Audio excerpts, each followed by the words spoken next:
पंजाब पाकिस्तान के शहर मदीनतुल औलिया मुल्तान में कायम government special education school for boys में स्पेशल पर्सन्स डिपार्टमेंट के तहत 5 मई 2026 को एक सेशन का इनेकाद किया गया, जिसमें स्पेशल बच्चों समेत स्कूल प्रिंसिपल और स्टाफ ने भी शिरकत की। मुबल्लिग दावत इस्लामी ने स्टूडेंट्स को नेक अमाल करने, वालिदैन और असातिज़ा का अदब व एहतराम करने, नमाज की पाबंदी करने, कुरान पाक की तिलावत करने और दुरूद पाक पढ़ने की तरगीब भी दिलाई, जबकि इन्हें इशारों की जबान में हीट स्ट्रोक और बढ़ती गर्मी से बचाव की एहतियाती तदाबीर भी बताई गई। बाद अज़ां इस्लामी भाइयों ने प्रिंसिपल और स्टाफ को दावत इस्लामी के दीनी फलाही कामों, बिलखसूस डिजिटल दावत इस्लामी और मोबाइल एप्लीकेशंस के हवाले से भी बताया, जिस पर स्कूल प्रिंसिपल मियां मोहम्मद माजिद ने दावत इस्लामी की काविशों को सराहते हुए अपनी नेक ख्वाहिशात का इजहार किया और मदनी खबरों को अपने तासुरात भी दिए। आज दावत इस्लामी टीम हमारे इदारे में तशरीफ लेके आई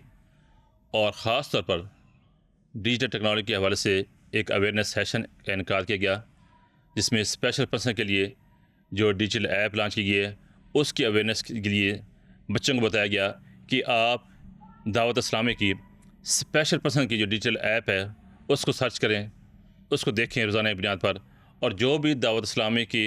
कुरान और सुन्नत की तबलीग है उस पर अमल करें और अपनी ज़िंदगी को संवारें।